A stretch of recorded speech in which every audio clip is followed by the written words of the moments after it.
We already looked at the use of figures in Romeo and Juliet. Now let's ask, why do we need these figures? What is the purpose of these figures? Why are there so many figures in Romeo and Juliet? Well, part of the reason is that Romeo and Juliet is truly about love and song. Notice at the very beginning how the poetry of the Petrarchan sonnet suddenly appears in Romeo and Juliet. Oh me, what fray was here? Yet tell me not, for I have heard it all.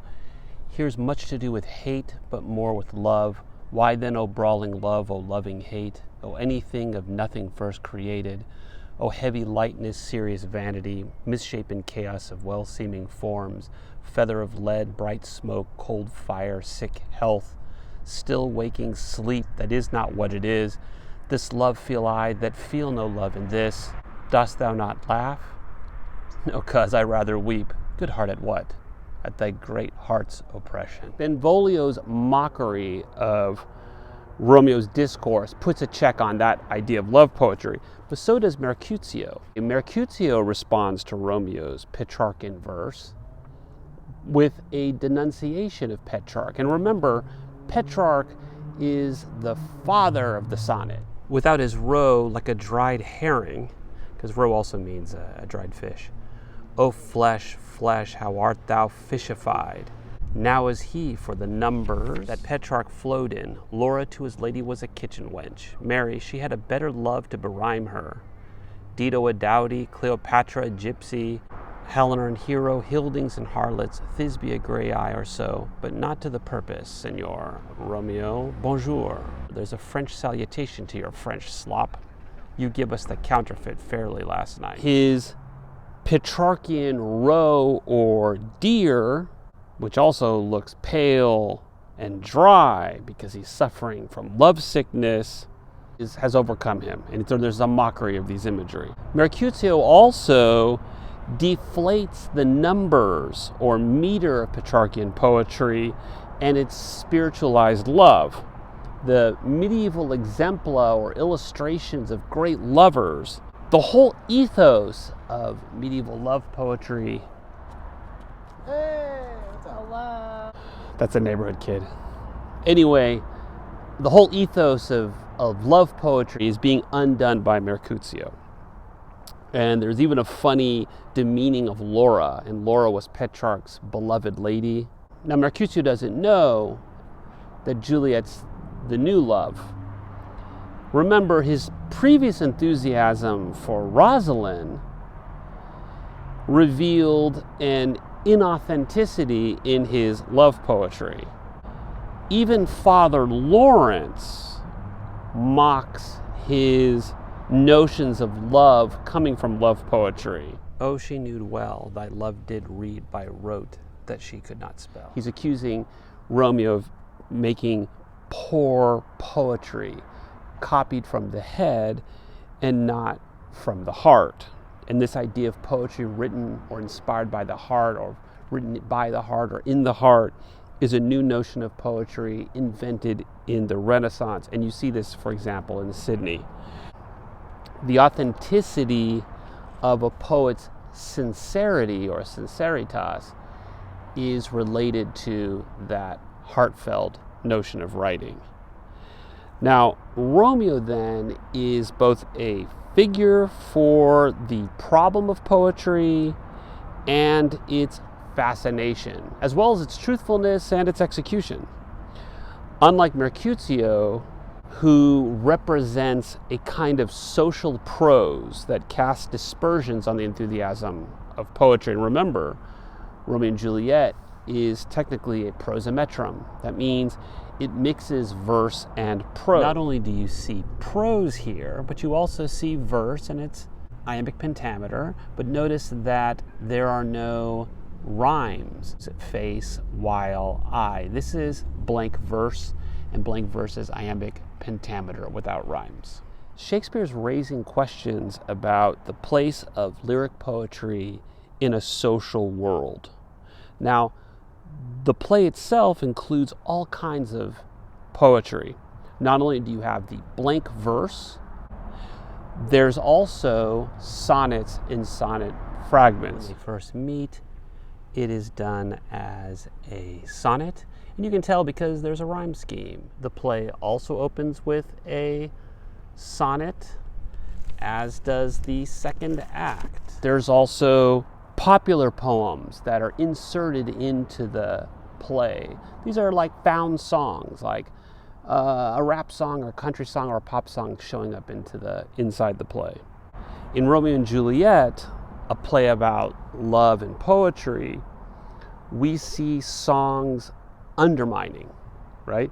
Not only Mercutio's mockery of Petrarchan love poetry, but also in his use of a found song as well.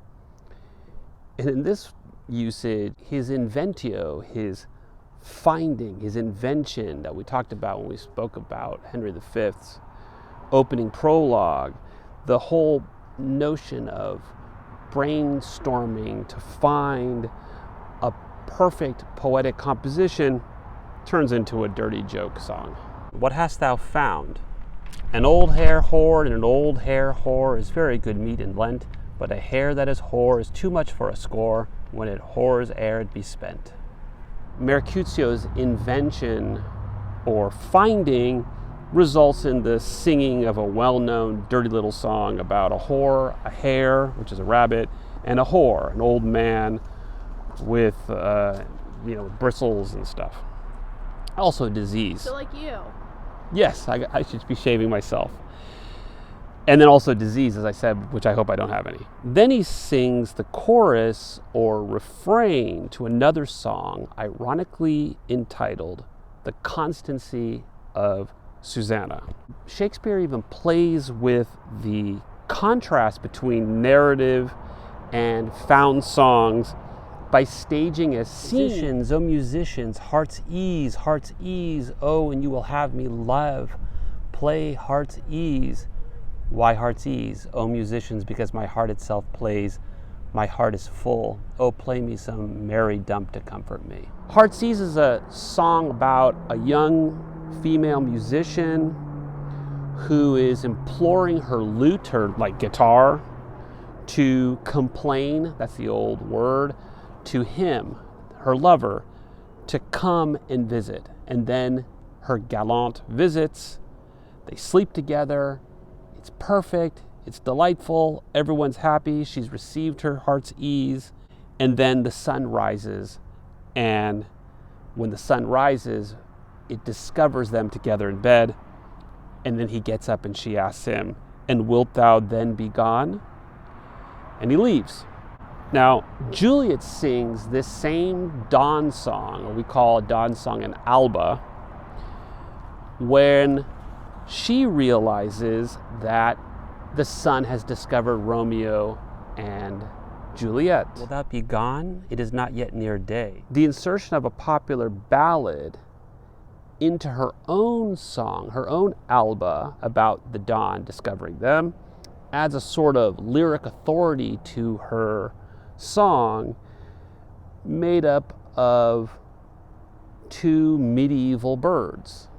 The nightingale, which is the night bird, and the lark, which is a morning bird. One is associated with love, that's the nightingale, and the other associated with rational song. Juliet, wilt thou be gone? It is not yet near day. It was the nightingale and not the lark. It was the night bird and not the morning bird that pierced the fearful hollow of thine ear. Nightly she sings on yon pomegranate tree. Believe me, love, it was the nightingale. And Romeo knows it's not true. It was the lark, the herald of the morn, no nightingale. Look, love, what envious streaks do lace the severing clouds in yonder east, like he sees the sky is changing.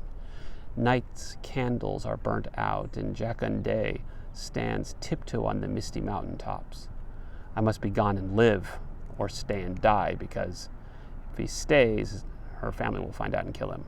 And notice how desperate she is for him to stay. Yon light is not daylight, I know it, it is some meteor that the sun exhales to be to thee this night a torchbearer, and light thee on thy way to Mantua, that's to exile. Therefore stay yet, thou needest not to be gone. Then we get Romeo's response, bringing in that antithetical medieval couplet, love and death, which we find everywhere. Let me be taken, let me be put to death. I am content so, thou wilt have it so. I'll say yon gray is not the morning's eye. Like I'll pretend along with you. 'Tis but the pale reflex of Cynthia's brow, that's the moon. Nor that is not the lark whose notes do beat the vaulty heaven so high above our heads. I have more care to stay than will to go. Come, death, and welcome. Juliet wills it so. But Juliet knows this is all love talk. This is poetry talk. She also introduces a contrary image of the lark. The lark's music is always the most rational because it divides each note perfectly. For her, because it announces their separation, the lark's song can only be discordant. It can have no harmony. How's it, my soul? Let's talk, it is not day. Juliet, it is, it is. Hie hence, be gone away. It is the lark that sings so out of tune. Straining harsh discords and unpleasing sharps. Some say the lark makes sweet division. This doth not so, for she divideth us.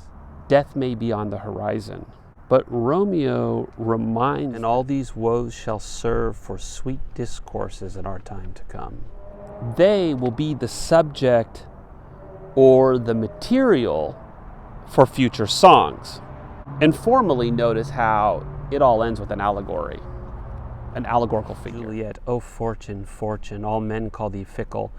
If thou art fickle, what dost thou with him that is renowned for faith? Be fickle, fortune, for then I hope thou wilt not keep him long, but send him back. Still, it also reveals how unsettling the garden, right, of the locus amoenus can be. Remember, her balcony even looks over an orchard or a garden. And that explains perhaps why when she looks down from her balcony, she does not see the seemingly stable, four-cornered garden that you find in medieval allegorical poetry, but instead an open grave. O God, I have an ill-divining soul. Methinks I see thee, now thou art so low, as one dead in the bottom of a tomb. In the play, love poetry shapes a certain experience of love. It turns Romeo and Juliet from characters into figures found in love poetry. They become the lover and the lady. And furthermore, poetry seems to formalize their expressions of love. That's why the play is filled with not only different meters and inverted syntax and tropes, but it's also filled with lots of figures and lots of medieval love topoi, like lovesickness, death and love, the birds, the locus amoenus. So you can see why it was so important to learn about these figures and to somehow access Romeo and Juliet as a kind of tribute to a poetry that, while mocking, in a way is given its vigorous defense in a kind of ironic way as well. Poetry has a way of making us understand love. It also has a way of forming our expectations of love, and it also has a way of forming our own expressions of love. And so, love and poetry go hand in hand.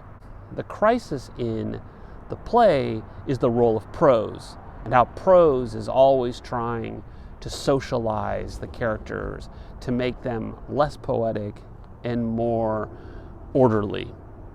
It also raises an interesting question that, is this a tragedy? In the realm of poetry, it's not. Their death is not tragic. It's only in the world of prose that they're tragic. In the world of poetry, their love is kind of a comedy. And I say that as a comedy, not only because there's an element of irony in the play, but also because their death is marked also as a wedding. And as you all know, comedies always end with marriages. And with that, our next play will be Hamlet. Alright guys, don't forget to like and subscribe and ring that notification bell.